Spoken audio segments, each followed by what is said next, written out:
Hello hi friends, ಎಲ್ಲರಿಗೂ ನಮಸ್ಕಾರ. ನಾನು ಇವತ್ತಿನ ಈ ವಿಡಿಯೋದಲ್ಲಿ ನಿಮಗೆ ತುಂಬಾ ರುಚಿಕರವಾದ ಆರೋಗ್ಯಕರವಾದ ನವಣಕ್ಕಿ ಬೇಳೆ ಬಾತ್ ಮಾಡೋದು ಹೇಗೆ ಅಂತ ತೋರಿಸ್ಕೊಡ್ತಾ ಇದ್ದೀನಿ. ಇದು ಹೆಲ್ದಿ ಕೂಡ ಇರುತ್ತೆ, ಬೆಳಗ್ಗೆ ತಿಂಡಿಗೂ ಆಗುತ್ತೆ, ಮಧ್ಯಾಹ್ನ ಲಂಚ್ ಬಾಕ್ಸಿಗೂ ಕೂಡ ಈ ರೆಸಿಪಿನ ನೀವು ಟ್ರೈ ಮಾಡಬಹುದು. ಈ ರೆಸಿಪಿನ ನೀವು ಒಂದ್ಸಲ ನಿಮ್ಮ ಮನೇಲಿ ಟ್ರೈ ಮಾಡಿ ನೋಡಿ, ಹೇಗಿತ್ತು ಅಂತ ನನಗೆ ಕಮೆಂಟ್ ಮಾಡಿ ತಿಳಿಸಿ. ಹಾಗೆ ಯಾರಾದ್ರೂ ನನ್ನ ಚಾನಲ್ ಅನ್ನ ಸಬ್ಸ್ಕ್ರೈಬ್ ಮಾಡದೆ ನೋಡ್ತಾ ಇದ್ರೆ ಪ್ಲೀಸ್ ಸಬ್ಸ್ಕ್ರೈಬ್ ಮಾಡ್ಕೊಂಡು ನೋಡಿ. ಬನ್ನಿ ಫ್ರೆಂಡ್ಸ್, ನವಣಕ್ಕಿ ಬೇಳೆ ಬಾತ್ ಮಾಡೋದು ಹೇಗೆ, ಮಾಡೋಕೆ ಏನೇನ್ ಬೇಕು, ಹೇಗ್ ಮಾಡೋದು ಅಂತ ನಾನು ಈ ವಿಡಿಯೋದಲ್ಲಿ ನಿಮ್ಗೆ ಸಂಪೂರ್ಣವಾಗಿ ತೋರಿಸ್ಕೊಡ್ತೀನಿ. ಬನ್ನಿ ಫ್ರೆಂಡ್ಸ್, ನೋಡ್ಕೊಳ್ಳೋಣ. ಮೊದ್ಲಿ ನಾನಿಲ್ಲಿ ಒಂದು ಕುಕ್ಕರ್ ತಗೊಂಡಿದ್ದೀನಿ. ಕುಕ್ಕರಿಗೆ ಒಂದು 250 ಗ್ರಾಮ್ ಅಷ್ಟು ನವಣಕ್ಕಿಯನ್ನು ಹಾಕೊಂತ ಇದ್ದೀನಿ. ಹಾಗೆ ಒಂದು 100 ಗ್ರಾಮ್ ಅಷ್ಟು ಹೆಸರು ಬೇಳೆಯನ್ನು ಕೂಡ ಹಾಕೊಂತ ಇದ್ದೀನಿ. ಹಾಗೆ ಒಂದು 100 ಗ್ರಾಮ್ ಅಷ್ಟು ತೊಗರಿ ಬೇಳೆ ಹಾಕೊಂತ ಇದ್ದೀನಿ. ಇವಾಗ ಇದನ್ನ ತೊಳ್ಕೊಂಡ್ ಬರೋಣ. 2 ಸಲ ಚೆನ್ನಾಗಿ ತೊಳ್ಕೊಂಡ್ ಬಂದಿದ್ದೀನಿ ನಾನು ಇವಾಗ. ಹಾಗೆ ತೊಳ್ಕೊಂಡ್ ಬಂದಿರೋ ಕಾಳಿ ಜೊತೆಗೆ ನೆನ್ಸಿಟ್ಕೊಂಡಿರೋ ಕಾಬೂಜ್ ಕಡ್ಲೆ ರಾತ್ರಿನೇ ನೆನೆ ಇಟ್ಟಿದ್ದೆ ನಾನು.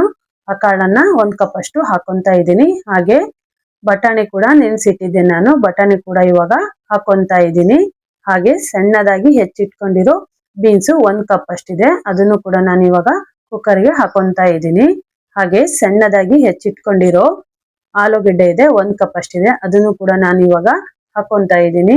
ಹಾಗೆ ಸಣ್ಣದಾಗಿ ಹೆಚ್ಚಿಟ್ಕೊಂಡಿರೋ ಕ್ಯಾರೆಟ್ ಕೂಡ ಇದೆ, 1 ಕಪ್ ಅಷ್ಟಿದೆ ಕ್ಯಾರೆಟ್, ಅದನ್ನು ಕೂಡ ನಾನು ಇವಾಗ ಬೇಯಕ್ಕೆ ಹಾಕೊಂತ ಇದ್ದೀನಿ. ನೀವು ತರಕಾರಿ ಇನ್ನು ಹೆಚ್ಚು ಬೇಕು ಅಂದ್ರೆ ಹಾಕೋಬಹುದು. ನಾನು ಇವಾಗ ಇಷ್ಟನ್ನೇ ಹಾಕೊಂತ ಇದ್ದೀನಿ.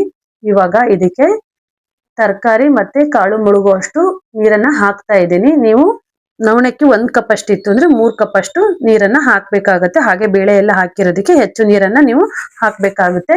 ನಾನು 3 ಕಪ್ ಅಷ್ಟು ನೀರನ್ನ ಹಾಕೊಂತ ಇದ್ದೀನಿ. ಇವಾಗ ಒಲೆ ಉರಿ ಮಾಡ್ಕೊಂತ ಇದ್ದೀನಿ. ಕುಕ್ಕರ್ ಅನ್ನ ಒಲೆ ಮೇಲೆ ಇಡ್ತಾ ಇದ್ದೀನಿ. ಇವಾಗ ಕುಕ್ಕರ್ ಮುಚ್ಚಳ ಮುಚ್ಚಿಬಿಟ್ಟು ಕುಕ್ಕರ್ 3 ವಿಷಲ್ ಆಗೋಕೆ ಬಿಡೋಣ. 3 ವಿಷಲ್ ಆಗ್ಲಿ ಇದು. ಅಷ್ಟರಲ್ಲಿ ನಾವು ತರಕಾರಿಯನ್ನ ಹೆಚ್ಕೊಂಡ್ ಬರೋಣ.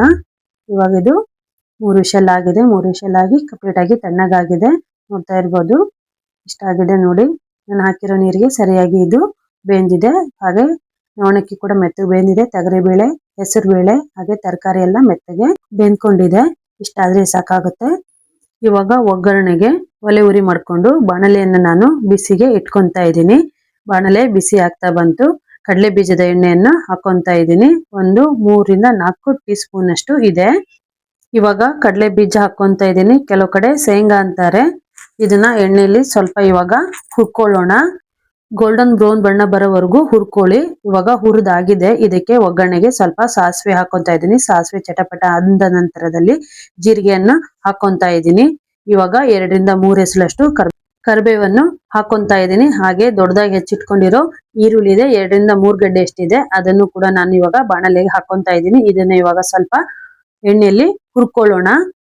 ಹುರಿತಾ ಬಂತು. ಇಷ್ಟ ಆದ್ರೆ ಇವಾಗ ನಾವು ಬೇಯಿಸಿಟ್ಕೊಂಡಿರೋ ನವಣಕ್ಕಿ ಹಾಗೆ ಬೀನ್ಸು, ಕ್ಯಾರೆಟು, ಆಲೂಗೆಡ್ಡೆ, ಕಾಬೂಜ್ ಕಡ್ಲೆ, ನೆನ್ಸಿಟ್ಟಿರೋ ಬಟಾಣಿ ಎಲ್ಲ ಚೆನ್ನಾಗಿ ಬೆಂದಿದೆ. ಅದನ್ನ ಇವಾಗ ನಾನು ಕುಕ್ಕರಿನಿಂದ ಬಾಣಲೆಗೆ ಹಾಕೊಂತ ಇದ್ದೀನಿ.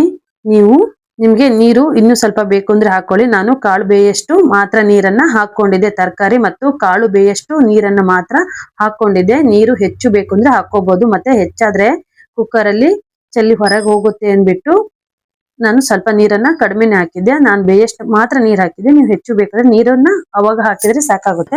ಸ್ವಲ್ಪ ಬೆಲ್ಲ ಹಾಕೊಂತ ಇದ್ದೀನಿ. ಮನೆಯಲ್ಲೇ ಮಾಡಿಟ್ಕೊಂಡಿರೋ ಬಿಸಿಬೇಳೆ ಬಾತ್ ಪೌಡರ್ 2 ರಿಂದ 3 ಟೇಬಲ್ ಸ್ಪೂನ್ ಅಷ್ಟಿದೆ, ಹಾಕೊಂತ ಇದ್ದೀನಿ. ರುಚಿಗೆ ತಕ್ಕಷ್ಟು ಉಪ್ಪನ್ನು ಕೂಡ ಹಾಕೊಂತ ಇದ್ದೀನಿ.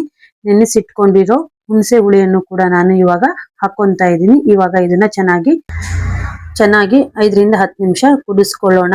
ಈ ನವಣಕ್ಕಿ ಬೇಳೆ ಬಾತ್ ಬೆಳಗ್ಗೆ ತಿಂಡಿಗೂ ಆಗುತ್ತೆ, ಮಧ್ಯಾಹ್ನ ಲಂಚ್ ಬಾಕ್ಸ್ ಆಗುತ್ತೆ. ಟೇಸ್ಟ್ ಕೂಡ ತುಂಬಾ ಚೆನ್ನಾಗಿರುತ್ತೆ. ದಿನ ಒಂದೇ ತರ ತಿಂಡಿ ತಿಂದು ಬೇಜಾರಾದಾಗ ಈ ರೀತಿ ನವಣಕ್ಕಿ ಬೇಳೆ ಬಾತ್ ರೆಸಿಪಿನ ಒಂದ್ಸಲ ನಿಮ್ಮ ಮನೇಲಿ ಟ್ರೈ ಮಾಡಿ ನೋಡಿ. ರುಚಿ ಕೂಡ ತುಂಬಾ ಚೆನ್ನಾಗಿರುತ್ತೆ. ಮಕ್ಕಳಿಗೂ ಕೂಡ ತುಂಬಾ ಇಷ್ಟ ಆಗುತ್ತೆ, ದೊಡ್ಡವ್ರಿಗೂ ಕೂಡ ಇಷ್ಟ ಆಗುತ್ತೆ. ನವಣಕ್ಕಿ ಬೇಳೆ ಬಾತ್ ಅಂತ ಗೊತ್ತಾಗೋದೇ ಇಲ್ಲ, ಆ ರೀತಿ ಇರುತ್ತೆ ರುಚಿ. ಬೇಕಾದ್ರೆ ನೀವು ನಿಮ್ಮ ಮನೇಲಿ ಒಂದ್ಸಲ ಈ ರೆಸಿಪಿನ ಟ್ರೈ ಮಾಡಿ ನೋಡಿ. ನನಗೆ ರುಚಿ ಹೇಗಿತ್ತು ಅಂತ ಕಮೆಂಟ್ ಮಾಡಿ. ಹಾಗೆ ಯಾರಾದ್ರೂ ಫಸ್ಟ್ ಟೈಮ್ ನನ್ನ ಚಾನಲ್ ಅನ್ನ ನೋಡ್ತಾ ಇದ್ರೆ ಪ್ಲೀಸ್ ಸಬ್ಸ್ಕ್ರೈಬ್ ಮಾಡ್ಕೊಳ್ಳಿ. ಪಕ್ಕದಲ್ಲಿರೋ ಬೆಲ್ ಐಕನ್ ಕೂಡ ಒತ್ತಿ. ಬಿಸಿಬೇಳೆ ಬಾತ್ ಪೌಡರ್ ನಾನು ಮನೇಲೆ ರೆಡಿ ಮಾಡ್ಕೊಳ್ಳೋದು. ನಿಮಗೆ ಬಿಸಿಬೇಳೆ ಬಾತ್ ಪೌಡರ್ ಬೇಕು ಇತ್ತು ಅಂದ್ರೆ ನನಗೆ ಕಮೆಂಟ್ ಅಲ್ಲಿ ತಿಳಿಸಿ. ಬಿಸಿಬೇಳೆ ಬಾತ್ ಪೌಡರ್ ಅಂತ ನನಗೆ ಕಮೆಂಟ್ ಮಾಡಿ. ನಾನು ನೆಕ್ಸ್ಟ್ ವಿಡಿಯೋದಲ್ಲಿ ಈ ಪೌಡರ್ ಮನೇಲಿ ನೀವು ಹೇಗೆ ರೆಡಿ ಮಾಡ್ಕೊಳ್ಳೋದು ಅನ್ನೋ ವಿಡಿಯೋ ಕೂಡ ನಾನು ನಿಮ್ಗೆ ಹಾಕ್ತೀನಿ.